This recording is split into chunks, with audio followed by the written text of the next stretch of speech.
Oh my God. I'm touching the icon. Are you touching the thing? Yeah. Okay. I like touching the thing. Yeah. Oh, yeah. We're live. We're touching the thing. Let me explain to you the Waffle House. Think of a restaurant in a gas station. Minus the gas station. That's the Waffle House right there. Time now for Irritable Dad Syndrome. After the podcast, remind me to run to the store. My wife needs me to pick up some pancake mix. Here are your hosts, Mike and Darin. Hi, I'm Darin. Yeah, hey, I'm Mike. Welcome to Irritable Dad Syndrome, Cincinnati's comedy podcast. This is episode 303. For the first time ever, I think, we are recording this episode on April Fool's Day. Oh, right? That's a lot of pressure. I know, right? We're supposed to be funny with like the clown horns and. Now, everything we say, you're going to be listening to this going, are they serious? Well, the problem is that they're not going to be listening to this on April Fool's Day. No, so they're listening to it a week late. We can't say something stupid like we're replacing Darin with Chris Huggies. No. And we really should have released something on our social media sites and then pranked people on April Fool's Day. We should have done like they did in Chicago. There's the Museum of Broadcast Communications. And their prank today was that they're opening 3 new exhibits in 2026. One of them is a tribute to Joni Loves Chachi. It was the Happy Days spinoff. One of them was a tribute to the Ropers, and one of them was a sing-along with Cop Rock. They had me for like a second. I was like, what? They're doing what? Because the Museum of Broadcast Communications in Chicago is so badass. Yeah. And the way they wrote up everything, I'm like, that would actually work. You know, if they did do an exhibit of failed spinoffs, it would be fantastic. Anyway, they're like, it's coming this year, or is it April Fool's Day? I'm like, brilliant. That's how they brilliant. get you. And then for the first time ever, I fooled somebody on April Fool's Day today. So I posted a picture on my Facebook page from January.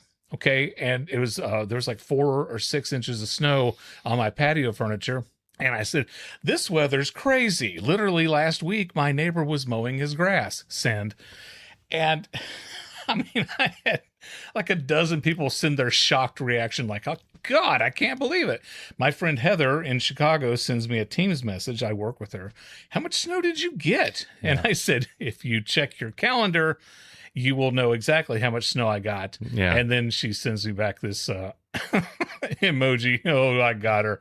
I got her good. I haven't fooled anybody on April Fool's Day in forever. So, yeah. Oh, good times. Hey.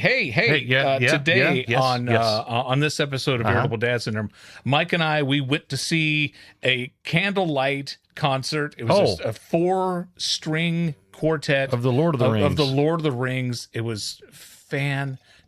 So we went to do that. Mike went to Chicago to pick up his new car, and the moon is flat. We're going to talk about all these things, so stay with us. Yeah. How you doing, Mike? I'm okay. It has been a week. Yes. And I think you've had a week. Oh, I have. And like you said, I went to the Chicago's, the Windy City, as it were, to get my car. So long time. And it's Windy with an I, not with an E. Exactly. There's not a lot of women there named Windy. I mean, there may be. Yeah. That's one that you'll laugh at 3 days from now. I won't. Long-time listeners will know of the Kia Chronicles. Now, when this podcast started, this is going to blow your mind. Okay. When this podcast started, I did not have the Kia. Right. I had a different car. Okay. And I gained the Kia a few months after this podcast started.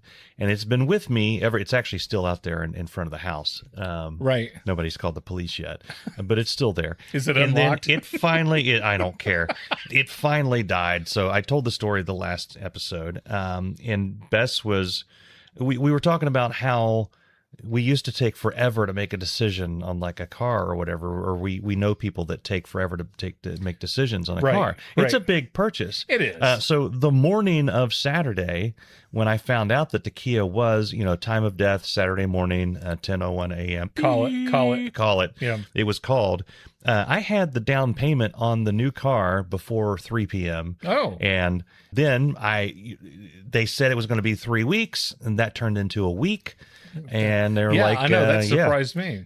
Come on up. And so originally I was going to buy a plane ticket because to have a car delivered here. Now, first off, Mike bought the car in a place in Chicago. In Chicago. And the reason I did that is because the particular car that I got, all the ones around here were about $5,000 or $6,000 more expensive.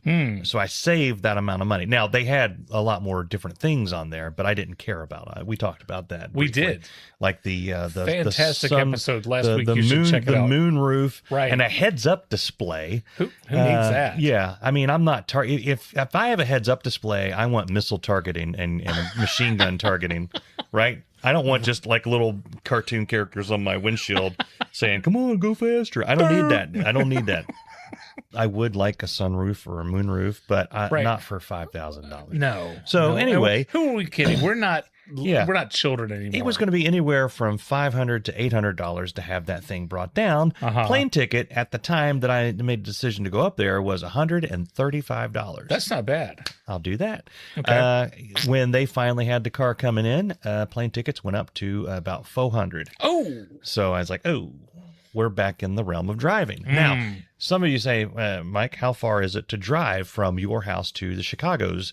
It's about 5.5 hours. Yes. Which means I would go up in a rental car, which we got right after the Lord of the Rings. At the airport. Aeropuerto for all of you Spanish speaking. And then I drive it back. Now, El Drivo Caro. El Drivo Caro. Now, my dad would have lost his mind.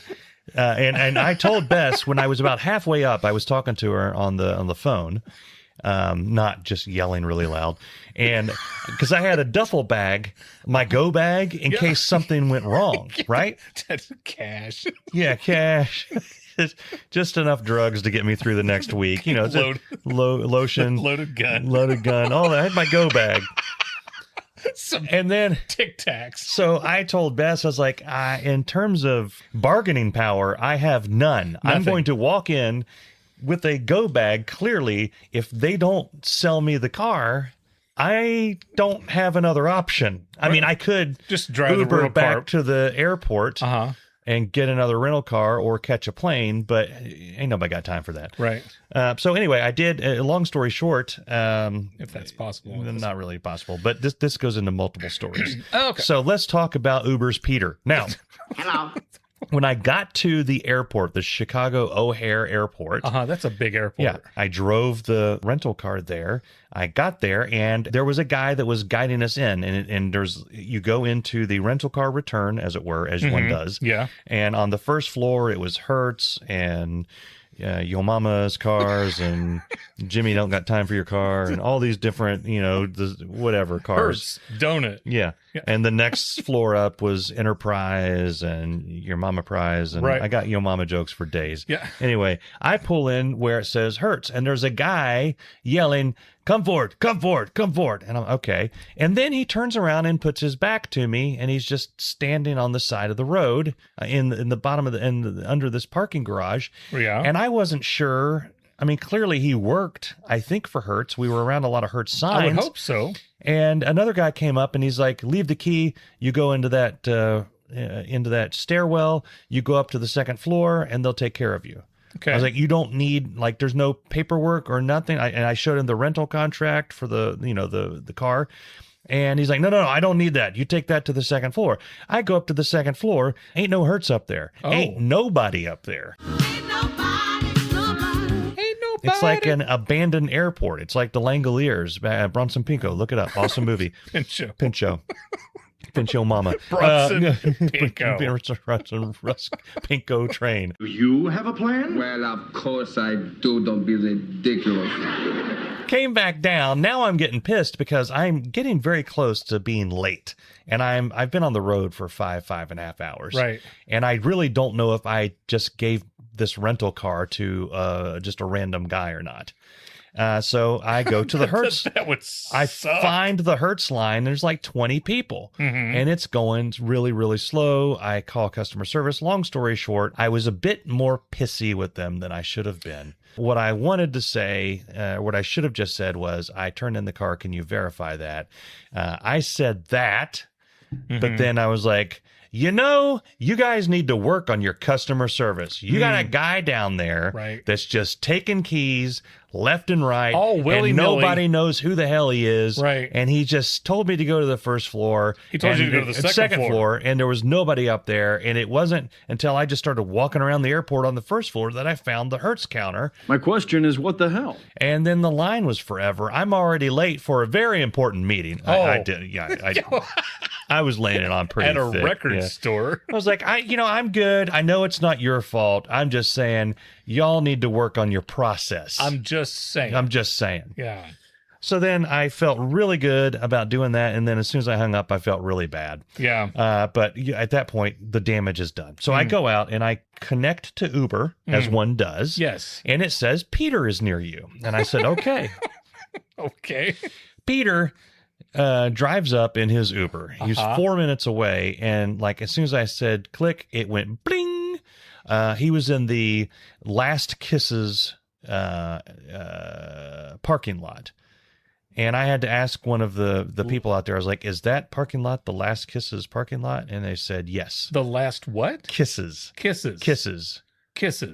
What does that mean? I think it's a little parking lot right in front of the airport, right where people are dropped off, and it's there because you're dropping your loved one off, and you give them a kissy poo. Give him a kissy poo. Yeah. Depending on the time of day or your religious preference, whatever you feel like. Check local listings. So there's Peter, and I get in the car, and Peter's, I'm friendly. I've tried. I think this podcast has made me more friendly than I used to be. I wonder what I would have been like 5 years ago. I agree. Or if I hadn't started this podcast or been with you, you know what I'm saying. Yes. So Peter starts talking about driving for Uber. He loves it, by the way. Sure. He has 5 kids. There's a couple of them in college. He's got a small house, but it's actually in the city.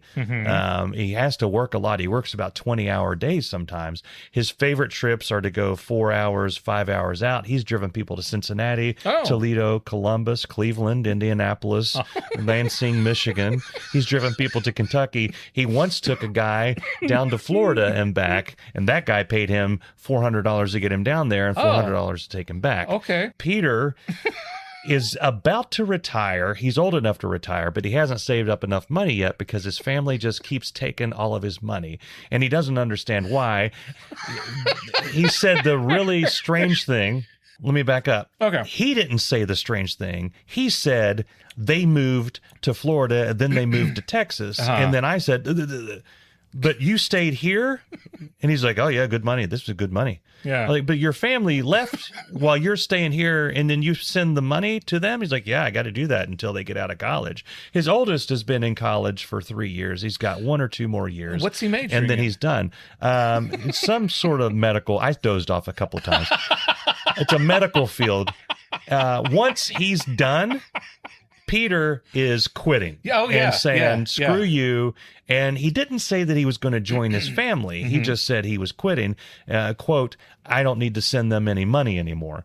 I said, okay. Okay. And then he's a fan of Lexus and Toyota. When I mentioned it, I did get a word in edgewise. I told him that I was picking up a Toyota. He said it's a very, very good choice of car. He said you need to get the oil changed every 5,000 miles, no matter what they say. If you change it every 5,000 miles, you'll never have a problem with that. That's a very good investment. He's probably going to be driving a Lexus or a Toyota when he goes to Texas, which, if you'll remember, he thought his family had moved to Texas. So I've closed the loop on that in this progression. I think he is going to go try to find his family. That's how one would reason that. Yeah. Peter was telling me so many things about his life that I watched the dealership start to pass us by. He forgot to turn into the dealership. I said, Peter, is that where we're going right there? That's the Toyota. He hits the brakes. We zoom over and he pulls into the dealership and lets me. He was very, very nice. I was cracking up left and right talking to him or listening to him talk. Right. And I had my duffel bag in there with me, and I got out and I said, watch this, Peter. I'm going to go in there and tell him I'm paying for it today with cash. And he saw the duffel bag, made the connection, and he thought it was funny. Yeah, and he said, and I quote, well, you got a bunch of singles in there? And I wanted to do the Heisenberg thing. Mm-hmm. I wanted to say about $250,000, but I didn't. What you got in the bag, Walt? Because there's possible that Peter might have thrown me back in the trunk and taken off with me. Possible, yeah. But anyway, I reused that joke when I walked in the dealership because a lot of people don't walk into dealerships with a black duffel bag. No, they don't. Full. No. And so they were having a little sales pep rally or whatever the hell up in the front desk. A morning meeting. And they looked over and they all had wide eyes. And I saw my sales lady that had sold me the car over the phone. And I said, what up? I'm paying with cash right now. They all got a good kick out of that. That's funny. Except for the person sitting in the reception area. They may be a little slow. But anyway, we went back and it was the easiest car buying experience I have ever had. Yeah. Very, very nice dealership. Like very nice. Very, very nice? Very, very nice. Maybe three varies. Very, very, very nice. Very nice. And I got to the point where I felt so welcome and happy that things were going well. I started wanting to add options to the car. I wanted to start, are you guys going to try to sell me the warranty? I mean, where's the part where you try to... What's that code? Did you want a warranty? Yes, I would like a warranty on this. I want an extended warranty. You know, those screens are $3,500 when they go out. And the guy said, right. They are. I was talking to the finance guy and he talked to me about his air in the tires. Yeah, that was great. Anyway, got the car and there was a brief moment where they had to check, you know, even though everybody says everything's wonderful and you've signed all the paperwork, there's always that, we got to make sure you're really who you say you are, that type of thing. Right. But then when everything was clear, it was just like, boo. And then I'm driving. And let me tell you something about this car. And I'm not going to go on and on about the car, but I will go on about my favorite features of this car compared to the Kia. Okay. One, it drives. It does drive, and I can see the speedometer works. So if I'm driving a certain velocity, I can see a numerical indication of that velocity. Yes, that matches the speed. We went to see Hail Mary that night, and when we were driving at night, the headlights came on. Wow. And I could see the road at night. Not just through the little yellow lights that are off the side. I could, by the moonlight in infrared, the headlights were actually working. And when I used the brakes to stop, A, they stopped, and B, they didn't go. And it didn't do this thing that the Kia had started doing in its final months where it goes, when it stops. And then and keeping that as it's going forward. Your Kia sounds like a tauntaun. Right before you cut it open and climb inside it. Bess and I'm going to quit talking after I point this out. Bess and I always drive our cars until they absolutely can't go anymore. Yeah, I do the same thing. Libby and I do the same thing. And the benefit of that is that when we do get a different car or a new car, it's like we're flying the freaking Millennium Falcon, or maybe that's a bad, you know what I mean? It's like we're in movement has changed since the last time we bought a car. And I feel a little wistful about the Kia. I mean, it's sitting out there. Poor thing. Smells like absolute ass.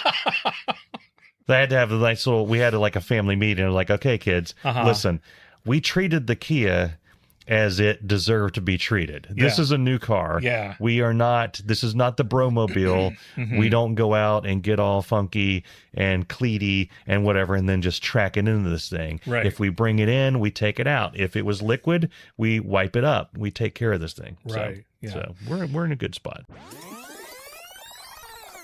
I love a good Uber driver. The last time I was in Chicago, my Uber driver who took me from the airport to my office, we were driving down and I mentioned something came on the radio about the new stadium. And I said, so what do you think about the new stadium coming? Oh boy, did he have some opinions about the new stadium. Oh, yeah. long time Chicago Bear fan. He knew everything about when this coach came in and when this mayor was here. And then they wanted to do this and they're wanting to have everybody go out to there to do the thing and whatever. And he just had lots of things to say about the new stadium and the possibility therein of said building. Yeah. On the way back, the guy who drove me from my office to the airport, scary. He was a little scary, and you know me, I can't sit still. If nobody's talking, I think he's mad at me. I need to strike up a conversation. I need to say hi and something. So I'm like, so how long have you driven an Uber or whatever? And he starts chatting me up, and he says, before I did this, I was a professional bodyguard. I'm like, oh, okay. Yeah. Okay. That sounds interesting. They're usually not very talkative. Yeah. And so he was talking about being a professional bodyguard. And before he did that, when he was in these, it's not the special forces, but it was close. And he had seen, quote, some okay. And he's talking about this and more danger every time he turned around. I'm like, I can't believe this guy is even here. Yeah. How did you go from, I eat death for breakfast to driving an Uber? Yeah. But he made that step and he explained everything that went in between and why he chose this. Whew. There's so many questions I wish I hadn't have asked him. Yeah. But anyway, I love a good Uber driver, one who's fun. And when we were in Florida, one Uber driver was like, oh my God, you got to go to this park. This park has the most roller coasters. This park has the most water rides. Yeah. And this one's opening up next year. And you're not going to this one? Oh, you've got to go to this one. And he was like the perfect tour guide. He knew everything about Orlando, what you want to see, when's the best day to go to this and that and whatever. And boy, did we give him a nice tip. Okay. So if you're an Uber driver, man, the friendlier, the more conversational you are. Now that works for me. Some people don't like to talk. Some people don't like it. Can you imagine not being a person who liked to talk? How can you not like to talk? I don't understand that. If you don't like to talk, I think he's mad at me. See, I don't think that. I can sit there in silence for days. I was in an Uber one time, and boy, did I had a rough night sleeping. I had a very stressful few days going up before that, and I fell asleep in the back seat. I woke up about 10 miles outside of my building. He says, "Did you enjoy your nap, Mr. Darin?" I said, "Yes, I did." You're listening to Irritable Dad Syndrome, the perfect cure for the hiccups. That's right. Project Hail Mary. What a great movie. Oh, my Lord. What a great movie. Yeah. I will say, off topic, which is on topic, we went to see Project Hail Mary at the same theater that would not allow me to bring in my drinks. Oh. I snuck in drinks this week. Screw you, AMC. Yeah. I snuck in my drinks and we snuck in peanut M&Ms. But Project Hail Mary was the bomb. The first thing I noticed about Project Hail Mary, did you see it at AMC? I did. They shortened Nicole Kidman's thing. Oh, they shortened her thing months ago. Oh, really? Okay, we don't go to the movies that often. Yeah. So this is the first time we saw the thing where she's like, she's got a much shorter thing now. Yeah, and I was like that. I was in a good mood at that. I was annoyed. The previews seemed to go on for 40 to 45 hours. They did, and I was so pissed off. And then it showed the foot stepping in the puddle, and I looked over at Bess, and she's already smiling because she knows I'm about to lose my mind. Right. And Charlie, Charlie's looking over. Yep. Waiting I had to think for a second. Yeah. And it was over before I had a chance to bitch about it. We come to this place for magic. AMC Theaters. We make movies better. From the moment that movie started, I was enraptured. I got misty flippin' eyed, dude. Yep. With Rocky? Yeah. Yep. It's a fantastic movie. If you haven't seen it, I'm telling you, it's one of those that you do want to see in the theater. Yeah. You want to enjoy it on as big a screen as you possibly can because the cinematography was incredible. Ryan Gosling can do no wrong. He can do whatever he wants. And the sound was just unbelievable. So check that out.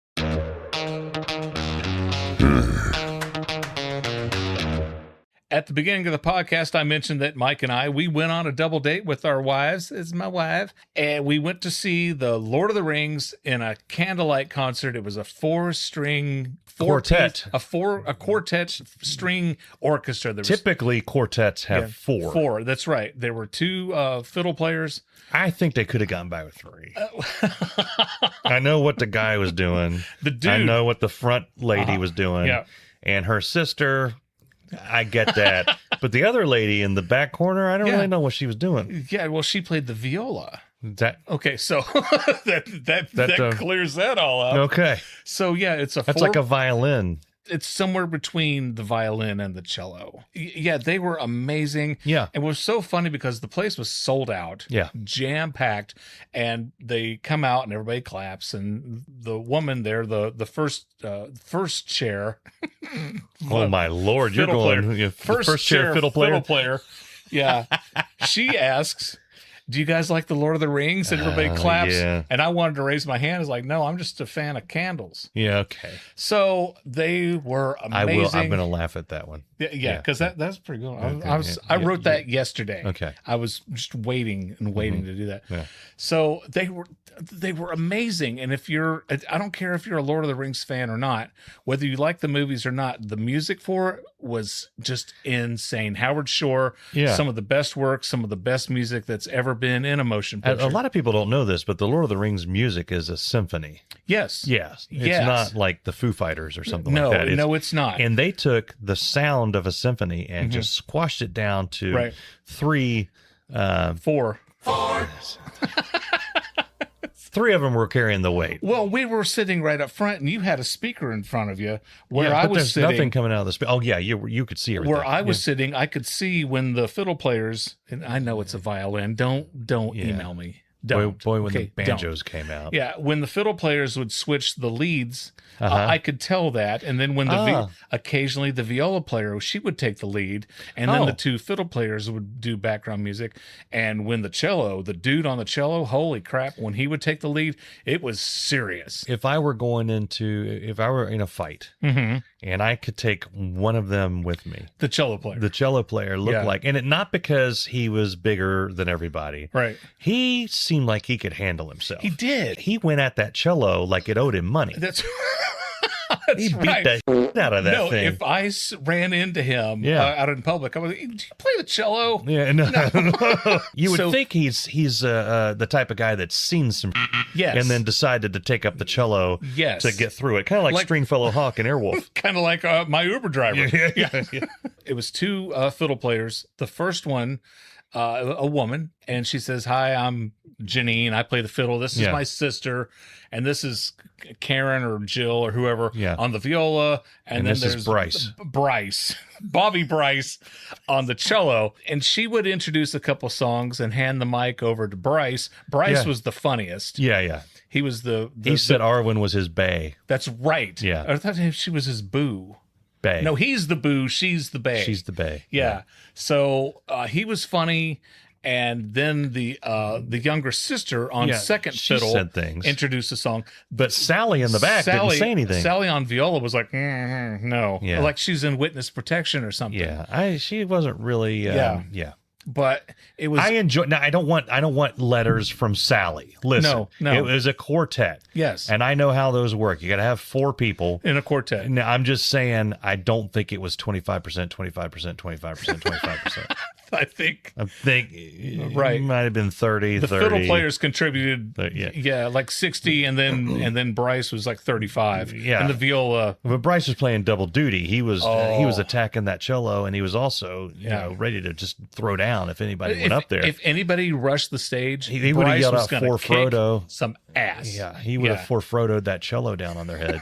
So speaking of for Frodo, so when the second violin player, and when it's her turn, she announced that they're going to play 2 songs from Return of the King, which you're a fan of Lord of the Rings. That was the 3rd in the series. Yeah. We're going to play this song that I can't remember the name of, and then The Black Gate. That's when I looked at Mike and I said, Right of the Rohirrim and The Black Frodo! Gate. Yeah. And the people behind us, boy, they got a laugh out of that. So the first song that they play was The Ride of the Rohirrim. The Ride of the Rohirrim. And embedded in that is the lighting of the beacons, which my kids will tell you, whenever we watch Lord of the Rings, Dad stands up at some point in every movie, and I always, when they're lighting the beacons, I can't sit. It's like I'm at a concert and I got to stand up. I'm like, this is the music is swelling.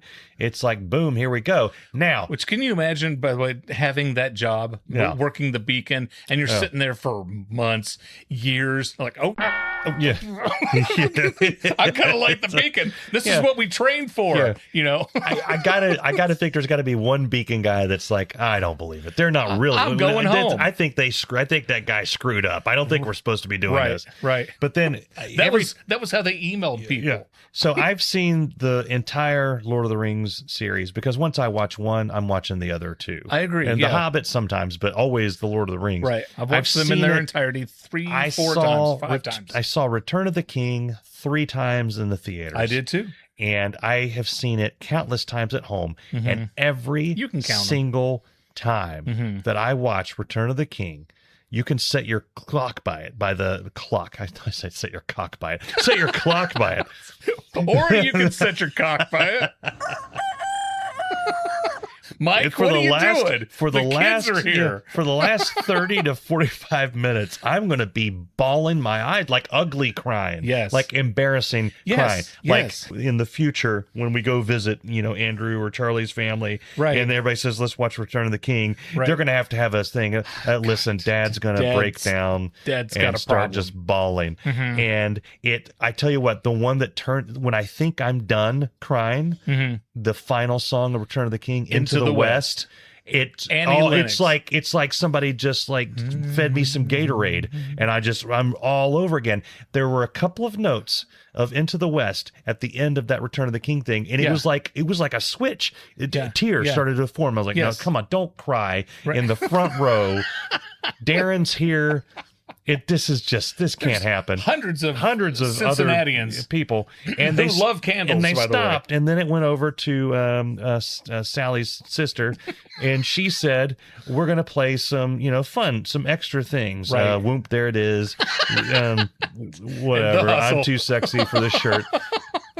And then we're going to finish it out with Into the West. And you talk about white knuckling it through that. Yeah, it was I told tough. Bess, I was like, I'm not going to make it. I'm going to be just an absolute mess. But I made it. It was amazing. Really, really good. I don't know if they have candlelight concerts where you guys are. I was looking on their schedule. They're going to have a tribute to Metallica. Yeah, we could do Metallica. They do Queen. Yes. They do Lord of the Rings. I mean, if they're doing Harry Potter near you, just skip that. Well, nobody needs that. They said, we've done Fleetwood Mac. We've done a tribute to the Beatles. Coming up, we're going to do music from Bridgerton. And there was this woman in the front row. Oh! Her hands went up in the air and she gasped like, oh my God, Bridgerton. Yeah. And I leaned over and like, are you all right? So she can't wait to see Bridgerton. But so it's called Candlelight Concert by Fever. Yes. That's what ours was. Check the website. If they're anywhere near you, oh my God. Yeah. So entertaining. And I will be honest, and you and I were talking about this because after the show we went to dinner and Mike asked me right before I asked him, he's like, were you judging people who didn't come?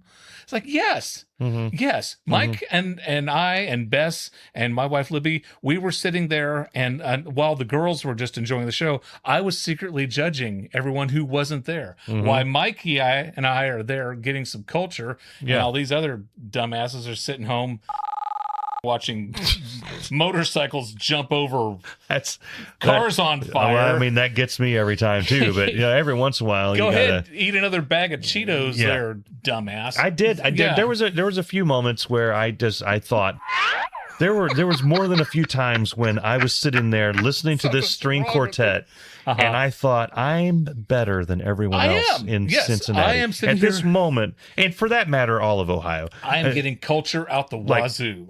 Somewhere, someone is snorting a beer pong.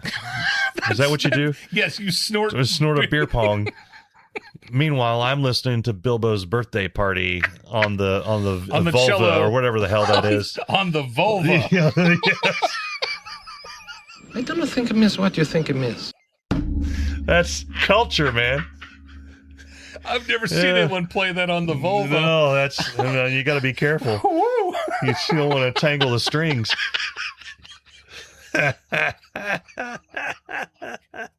But yeah, we're better than you because we went to this culture. Yeah, we're better. This portion of our show is brought to you by Whompers All-Beef Footlong Hot Dogs, voted best hot dog for the 7th year in a row by the National Hot Dog and Sausage Association. Whompers are made from 100% pure beef with no fillers and no preservatives. Get a ruler and measure it yourself. If your hot dog isn't a foot long, they'll refund your money, guaranteed. Whompers. Now back to the show.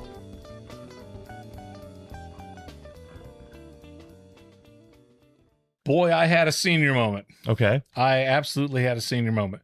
Libby and I, we were invited out to dinner with our friend Dan and Regina. Okay. And we went to this restaurant called the North Star Cafe. Okay. And a Viking joint. No. Oh, is this in Liberty Center? It's in the Liberty Center. I know. We've the been there before. North Star Cafe. My favorite thing about the North Star is they have like homemade soda. You can't just get a Coke. Yeah. You get soda that they make there, Okay. right? And you got to get the blackberry soda. Okay, the black cherry soda. Okay. So we're sitting there and we're having a great conversation there's Dan and Regina on one side and there's me and Libby on the other side. Yeah. And I said, I'll be right back. I'm going to go get some more soda. And I went and I'm so excited about my black cherry soda. And I'm walking back to the table and I'm not really thinking about what I'm doing. I sat down and I looked up to tell Dan, this soda's delicious. Dan's not there. Okay. I'm like, where did Dan go? And then I looked over at this woman and I was like, you're not Regina. And then I looked to my right and the woman sitting next to me now, that's not Libby. Oh, you sat at someone else's table. I sat at the wrong table. Wow. I plopped right down and boy, did I scare the shit out of them. Yeah. the look on their faces like, what are you doing? And oh my God, I got beet red and I said, I have sat at the wrong table. I am going to move. I wish you ladies a good evening. And let's just forget this ever happened. So how long were you actually sitting there? Oh, about 3 or 4 seconds before I realized what happened, I was doing. Long enough. Well, yeah, the average person would be like hot potato. Woo! Wrong seat, wrong table, gotta move. Yeah. Yeah. So the very next table, boy, Dan, Regina, and Libby thought that was funny. Do you ever wonder when you do something like that? I'm probably going to be the subject of their podcast. Well, that's what I'm saying. Do you ever wonder how your experience is framed elsewhere? So this is how we framed it, but were you did they go home and say, oh, the funniest thing happened? Or I like to think they is did. it this nasty man, a nasty man, they were cool, sat down, they did not think I was nasty, he was staring at Sally. They did not think I was nasty. Okay. They actually said, you're welcome to sit here longer if you want. Oh, I could have stayed. Yeah. So Libby and I had that experience at a restaurant. The next night, you and I went with Bess and Libby after the Lord of the Rings show. We went to a restaurant called Incline. It was in Nepal on top of the mountain. Yeah. You could see the entire Cincinnati skyline from high atop this perched mountain, kind of like where they lit the beacons. Yeah. Safe to say, dinner wasn't amazing. Well, at the incline, it was cold. More like decline. If you know what I mean. Yeah, after I wrestled my dinner away from the tauntaun. So I wanted to be a little saucy here. I'm looking at what they got, and I could have done the fish and chips, and now looking back, I probably should have. Yeah. But I saw that they had a hot honey pizza. Oh. And then it was between that and there was a beef stir fry thing that Bess ended up getting, and it was between those two. And I asked the waitress which was better, and she said the hot honey cheese pizza. was better. And basically what it is they went to, I think there's a middle school near there, and they took the pizza away from the kids eating lunch, and then they poured a bunch of honey on it. Uh-huh. And then they put it in front of me. It was, I did not have a good time eating that. And then I noticed that Bess was chewing the first bite of her food. We were paying the check, I think, when she was still eating that first, because they it's like didn't like a dog. It wasn't beef. It was like that Kong material that you give to your dogs. That's right. And Bess asked if, I asked, I will take the fall for this. I said, do you want to trade? Because this hot honey pizza is disgusting. I would like you, my love, to have this, and I will take what you're eating that looks delicious. And she said yes. She said, now, okay. I've been married I've never long seen someone more game to yeah. try something. I've been married. So we've been married for so long that should have given me pause, but it didn't because I was freezing. I wasn't thinking clearly. And like I said, I took one of the bite and it just wouldn't chew. Yeah. Yeah. It was bad. You guys got chicken and waffles and it looked freaking amazing. Yeah. Which the chicken was dry. Okay. And the waffles weren't hot. Yeah. Libby was hoping that the butter on top of the waffle would have, I don't know, melted. Yeah. Which it didn't. Okay. So the waffles were dry. The chicken was dry.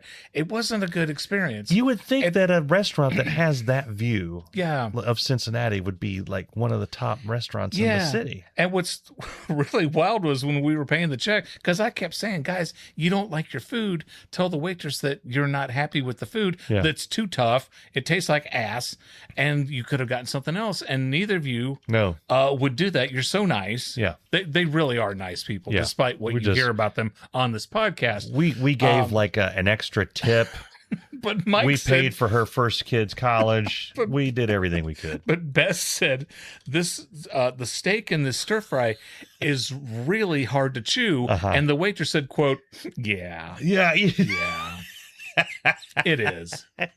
We've heard that. Yeah, we've heard that multiple times.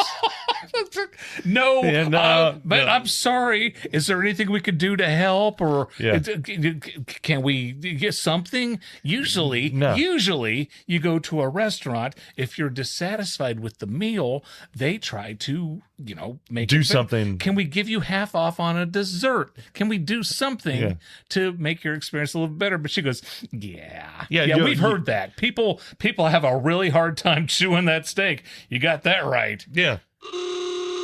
Yeah, Darin was cracking us all up because he was reenacting the moment where Bess says this was tough, and she's like, "You damn right, I was broke a molar off on that thing." It's like, oh my gosh. Oh, and then I embarrassed the hell out of you guys because, and this pisses me off. This is another senior moment. I hate going to a restaurant. And like I asked, what beer do you have on tap? Oh, if you scan the QR code, our draft list. I'm like, why can't you just put the beer list on a sheet?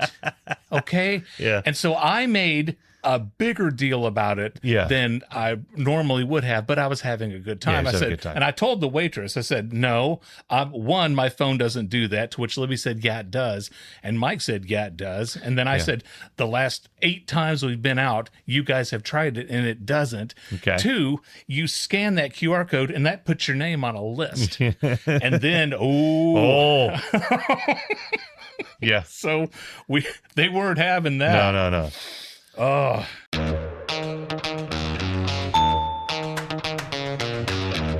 I was on Facebook and I was going through the videos and I saw this video of a guy and I don't know why this came up, why this popped up in my algorithm, but it did. Somebody was tying this knot. They were tying a tarp down to a post and they tied this knot. And I wouldn't think that tying a knot would cause a ruckus, would cause people to be outraged. But outrage happened because all these not purists, these people were claiming Not purists. Okay. Obviously, this is AI. If it were real, pulling on the tail like that would cause the grommet to leave the chat and take the corner of the tarp with it. Okay. I mean, and then someone else says pulling sideways shortens the lifespan of the grommet. Stopper not flat against grommet much better. I tell you what, if you don't have your stopper flat against the grommet, you're gonna have a bad date. Oh, here, what is that? Half hitch? Yeah. Oh my God. Whole hitch or go home. What? All these people bitching about a knot. Yeah. About a knot. And so what do? I love to go in and I like to start. I go in and I said, well, the moon is flat, so it doesn't really matter how they tied the knot.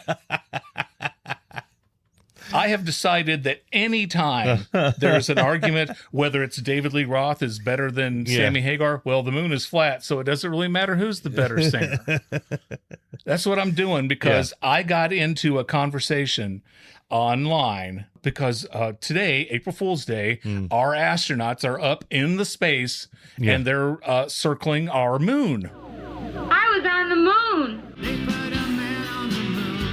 Houston, we have a problem. There are still people alive who think that the moon landing was fake. Yeah.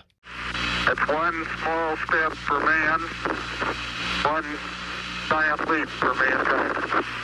And so I go in, well, the moon's flat, so it doesn't really matter whether we landed on it or not. Yeah. And I'm going to do that every single time. Yeah, I mean, with the moon being... the planets are flat, the moon is flat, our sun, don't get me started on how flat the sun is. Here's the deal, and I want you guys to try to follow me on this. The moon, you're right, the moon is flat. It's flat. So if they tried to land on it, they're just going to slide off. Slide right off that mother... Fall right down, like what, on the North Pole? Yes. And we all know how painful that can be. Santa ain't got time for that. No. Mike, I am so excited. Oh. I've been wanting to talk about this for a couple of weeks. Okay. I found out that Keith Urban, pretty boy Australian country singer extraordinaire, Keith Urban, is releasing an album full of yacht rock classics. Okay. I'm going to get in line. After we record this podcast, I'm going to get in line and I'm going to stand there and I'm going to wait. I'm going to buy the first copy of this on CD. I may buy it on album. Okay. I can't wait. Why don't we steal away into the night? Keith Urban, is he country? He is a country singer, yes, but you'd swear that he's a rock star because he's all tatted up. He's sexy. He and Nikki Kidman are they're going through a divorce. So hey girls, he's single or he's about to be available. But anyway, I'm not kidding. I cannot wait to buy this yacht rock classics cover album. Yeah. I'm going to listen to it head to toe, top to bottom. Okay. I can't wait. All right. Do you remember when we were on Chris and Janine? Lonely Island. We were on Chris and Janine in the morning, and before I left, I said, would it kill you to play some Robbie Dupree? And then Chris O'Brien played it. That was awesome. That was awesome.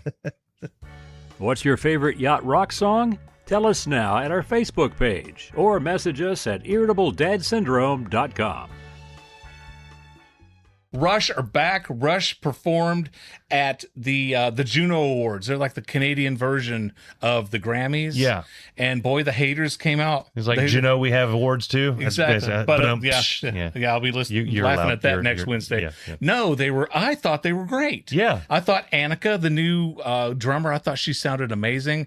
But you go into the comments and they're like, well, of course they're going to play a song that wasn't one of Neil's. Okay. What the hell? What song did they play? Finding My Way. Okay. The first song off their first album, right? Yeah. I thought she was amazing. And then some dumbass is like, she's using thicker cymbals than Neil used. Dude, she's using a different kit. Dude. She's got a different style. The thing with Rush is that they're best friends since they were in elementary school. Yeah. And they're performing music together again. And this is what Neil would have wanted. And so what did I do? I got into the comics and I said, the moon is flat. So it doesn't really matter how well she plays the drums. It just doesn't matter. Guys, our computer's about to shut down, so we're going to wrap this up. We want you to go to irritabledadsyndrome.com. Get every episode we have there. Go to Patreon. Send us money. That'd be fantastic. And we hope to see you next week on Irritable Dad Syndrome. Irritable Dad Syndrome is a Mike Odell, Darin Cox production.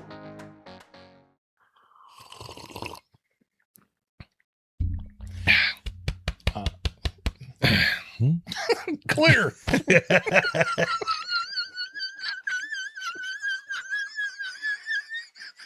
Okay. I'm okay. Never made you laugh that No. hard. Woo! Keith Urban said grown-up version of peppermint patty. I like that if they hit the moon too hard when landing, they'll spin like a quarter. That's why Rudolph's nose. Right. Yes, don't even. Yeah. Yeah. About 5:30. definitely. Yeah. Yo, my first name ain't baby. It's Darin. Miss Jackson, am I if you're doing? nasty. Who's that eating that nasty fruit? That's my new favorite thing. I'll just randomly throw that at Bess. She'll be like, "Is it just another 2 miles?" I'm like, "Yeah, 3 if you're nasty." And I love it. Hold on. Are you holding on? I'm holding on for dear life. Let's go here. Hold on. I'm coming. I don't even know why we have a. Just it's hold on. it's on X. I don't even know why I'm we have coming. an X thing. Hold on. The I'm coming. just the slurp. You know how the slurping bothers you when you get off on a musical tear. That just Okay. I'm going to slurp now. I wasn't planning on it, but now I'm going to because you earned You it. can't make my day any worse.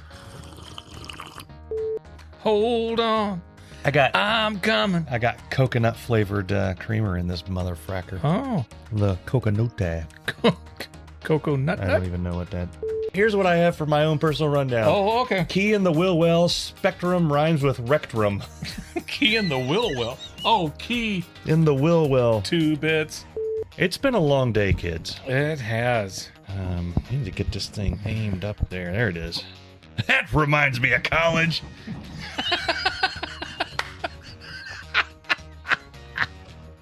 I don't even know what that means. I love every single time he's on Saturday Night Live. I watch all the clips. Did you? And you saw the one that kissed the. You're killing me. Which and YouTube's for you. I'm sorry. Wow, we can't say that. Yeah, I didn't say that. You can't say that. Are we live now? Oh my God. Yeah, I can't yeah. say that. We Okay. cannot say that. You know what we're going to do? No. We'll keep going. Okay. Who cares at this point? Can you edit that off? Or No. Kisses. Kisses. Kisses. Kisses. Kisses. What does that mean? We like the moon, 'cause it is close to us. We like the moon, but not as much as a spoon, 'cause that's why you saw eating soup. And the cookies are very useful on that, and Lindsay has come in vegetables. And then you might be better off with a chopstick.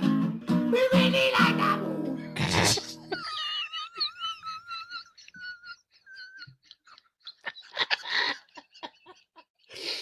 Oh.